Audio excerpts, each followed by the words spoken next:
โอ้โหร้องดำรีយើងអើយថ្ងៃនេះមកជួបជុំសប្បាយទាំងអស់គ្នា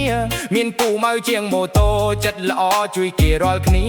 សំឡេងភ្លេងកន្ទ្រឹមចូលរួមឲ្យសប្បាយ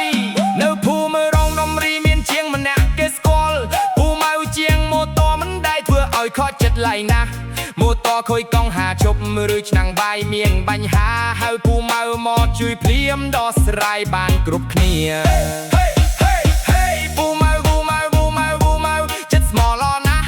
អ្នកភូមិរងដំរីស្រឡាញ់គាត់គ្រប់ផ្ទះញាតិឡើងជួបជុំសាច់លេងកុំឲ្យខ្វះគ្រៀងរំសប្បាយរួមសុខរួមទុក្ខគ្នា